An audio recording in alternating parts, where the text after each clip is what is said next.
Hello. I'm so thankful that I got a little bit of the translation of the previous part as well. I'm sorry if it was loud at some point. But my name is Regina Kaasik. I am from Estonia's state real estate company, and my job title is Workplace and Service Designer. So today, I will be talking about a little bit of the governmental buildings that we have built, which is called Riigi Majad in Estonian. Where are we with our journey with shared workspace there, and challenges and lessons too. So the governmental building main idea is to bring all the services in one place to provide more easier collaboration between institutions and better access to locals as well. Around Estonia, we have built up to, we're planning to build up to 18 governmental buildings in 13 different cities. And the total investment for these will be altogether $87 million, euros, sorry. Typically, governmental building has up from 5 to 17 institutions in one. And the benefits of moving in one governmental building, as we have been talking about it as well, that it is more sustainable, as one governmental building consists of many institutions. So typically from 2 to 8 buildings will be covered. It modernizes the working conditions as well, as we take one building instead of many buildings to invest into. So we also improve the economic environment of the local area, encouraging with the modern working conditions to younger people also to find work locally. So then they don't go into the bigger cities away. Yeah. So we can categorize the buildings in 4 stages. The ones that are ready, the ones that are being built, that are in the planning process, and that are pending. And on the map, it looks something like this. So half of them, I would say, are ready, and half of them are on their way. But on the map, you can see that in some cities, we do have more than one building, the governmental building.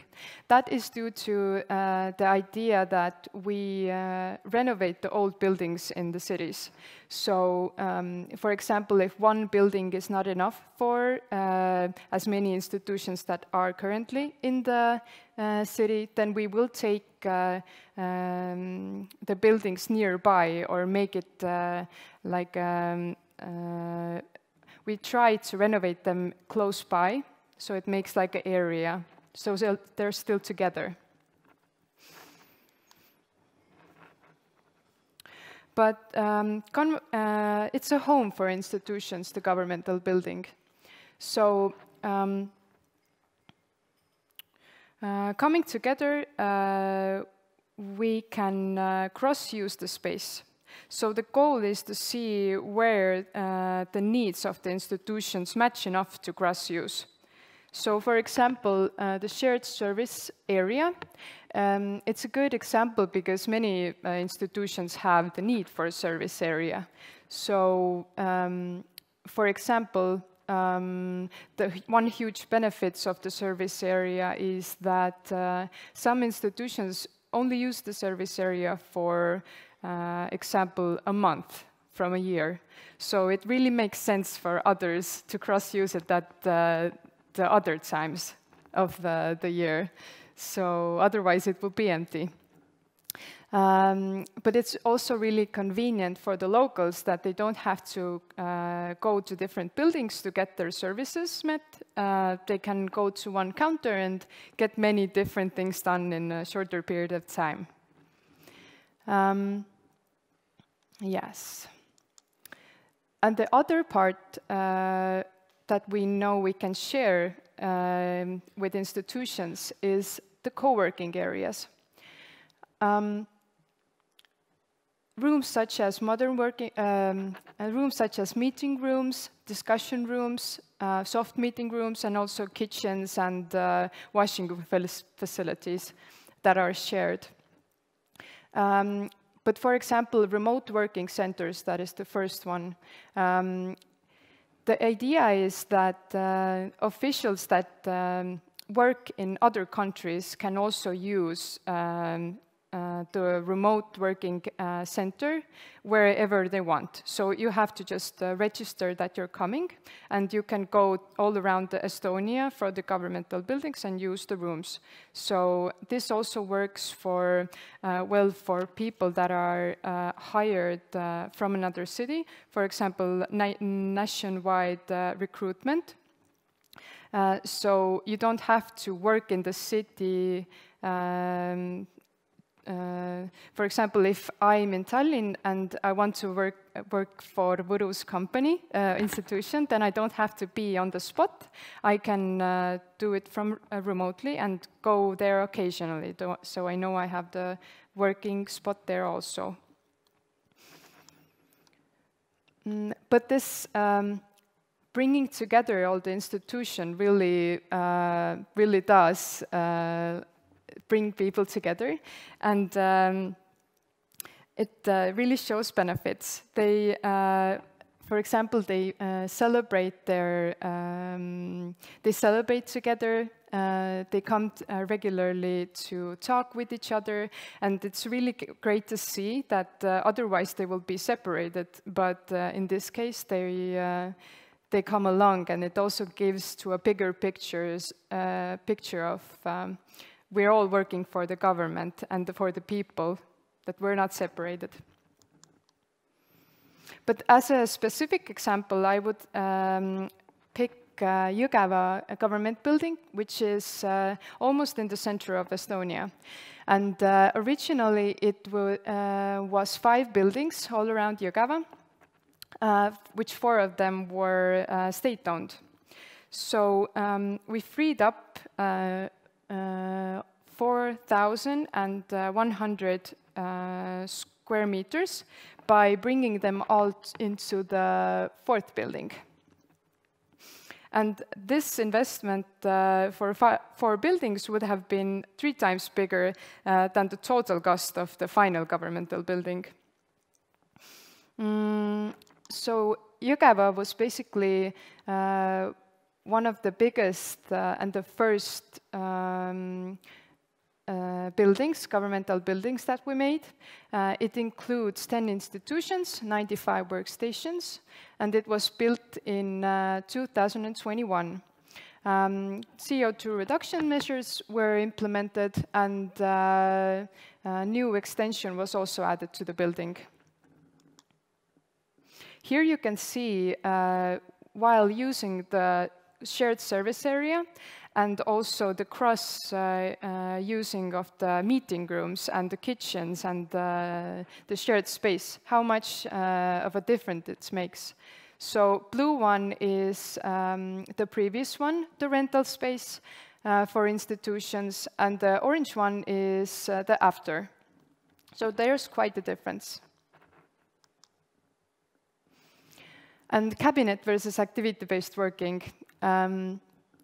Activity-based working is a great concept that we're on our way implementing as well. It's 100% the future.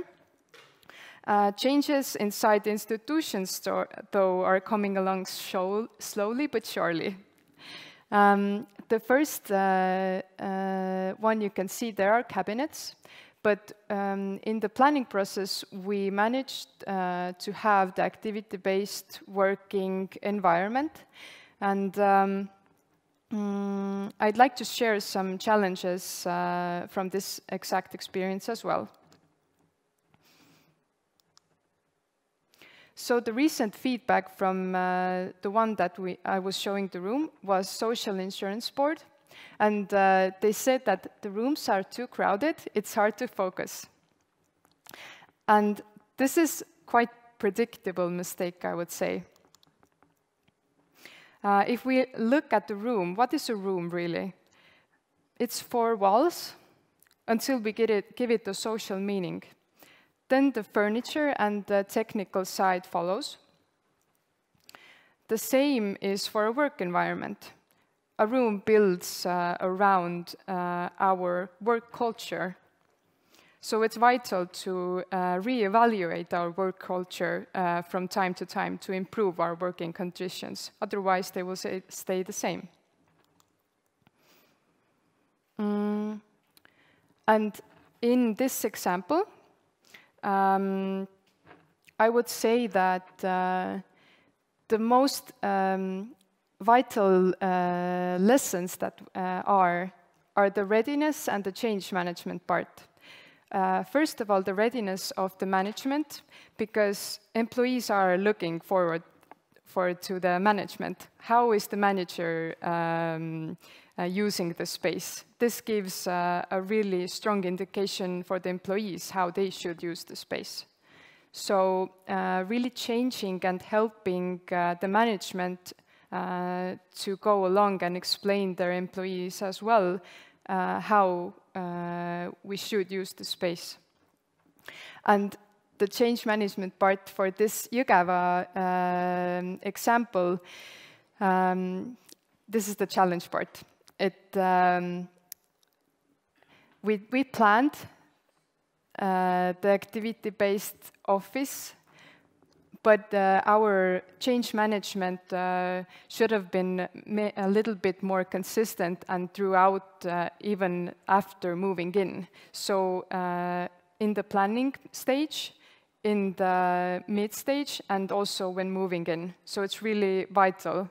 With this we know now. And here you can see also some examples of the original plan and how, if not the change management hasn't been implemented, so some kind of personal couches would come along to the new workplace, which is a common human mistake. But learning from this, we know that a communication plan is really needed. So to work together in the first planning process and all the way through the using. So first of all with the management, and then also letting the people know of the changes of the work culture. And also from challenges and lessons is the data collecting and the analysis part. Previously, we collected a sheet where institutions could mark their workplaces. We need 10 workplaces for the new building, but we all know that that this doesn't. This isn't a consistent number.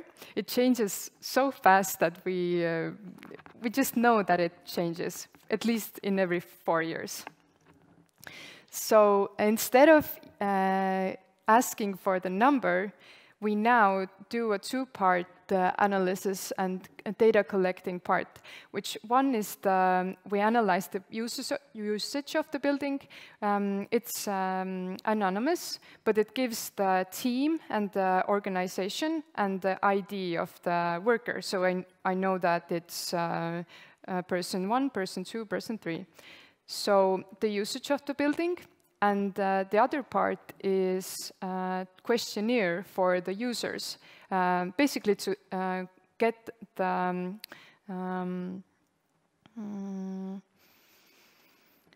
to get feedback from the rooms that are using. What are they seeing that is not maybe supporting their job? What are the end clients doing? What do they need in the room? So this kind of like feelings and data, we put them together. And here is an example of, I won't say the building, but a really normal example for almost 200 workers. It's in a, 200 work days. So I counted out the summer. So because of vacations, summer offices tend to be quite empty. And it was 141 employees. And the average usage of the building was 25%. That is 35 employees. So, and the max usage was 61 employees and the minimum 5. So this is not a rare case. It's quite normal, I would say. This is one of the lowers, but 25–40%, it's quite often the case. And what do we do with this data? It's not that you're using yours, although it is a sad number for like the usage. What we can do with the data is to implement it. We can see it, okay, this is the fact. We can work with this. We just maybe don't plan the cabinets anymore, which makes sense. This is also Jõgeva governmental building, so before and after. Quite a huge difference. But the open service counters, I would point them out as challenges and lessons for the idea of, in smaller cities, for data protection measures, it's really important to, for example, people tend to know each other really well. And if they go here and talk about to the social insurance board about their problems, then the person next to them can hear very easily. So we don't plan them, the open service counters, so much in the smaller cities anymore. Instead, we have interview rooms for this like sensitive topics. So this has worked out really well. But this is not a problem for bigger cities. For example, in Tallinn, we only have these. So nobody has ever complained. It works. To conclude the challenges and lessons, I would say that the readiness of the co-working has an effect of the quality and the result in the end. And the building environment is a collaboration between the management, between the planners, between the employees. It's really important to collaborate. And also the change management part, to ensure that people are taken along with the journey rather than left behind. Then the information security part that I was just telling about, the agreements and readiness, to ensure that the people are taking, now I jumped back. The data protection, to rethink the conventional. And a little bit about the idea that institutions tend to think we are special, which is true, because institutions do have some really special rooms and information that they're dealing with. But the key in thinking about new work environments is to see how we're the same rather than how we are different. We have a lot of the same needs as well. So this part is really, really crucial. Also the acoustics, to regulate the assumption and expectations, because we have some cases that, for example, meeting rooms. We're not going to build 30-centimeter walls there. This is for sure, to totally isolate. So it's really important to regulate the expectations that it's okay maybe if you hear the numbing sound of somebody talking, but you can't understand the words. And this also gives a huge effect of people know what they need to expect from the room. And also the data collecting side.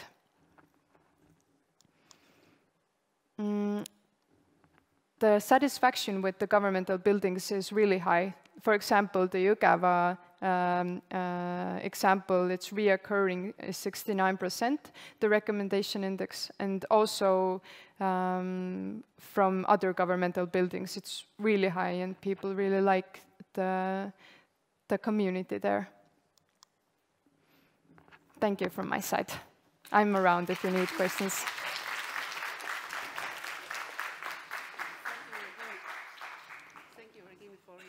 Presentation, and I think it was very interesting to see your experience in Estonia. And there is one question from audience: is there the same design in all governmental buildings, or you made some particular changes? Maybe it depends on particular ministry. Mm-hmm. So the idea is to have the same guidelines throughout the country. So the governmental buildings have the same face, but we do add some local spice with wordings from local writers, or this kind of local touch to it. With we do add personal touch, but it's the quality stays the same. Mm-hmm. And there is also a difference here, as we saw that you have some ministry government buildings outside the capital of the city. Why that decision was made? You mean why the government buildings are outside? Yeah. It's for the sake of having the, basically for communities to feel that the government is all around, the city is, the country is all around represented, so it's equal, and also to boost the local economy as well, for people to stay there rather to come into the big cities. Is there was some problem also for Estonia with vacant office places, so that they suddenly was empty, and then you need to decide what to do with them? Mm-hmm. Well, this is what I showed as an example as well, that we do sell the vacant buildings, or we use them as a rental or as a space. For example, if we're building the governmental building and people have to move away because there's constructions, so we will put temporary workplaces in the buildings. So, and also we have renovated a little bit for the the private sector to use. So, yeah. Okay, thank you so much, and thank you for your time. Thank you.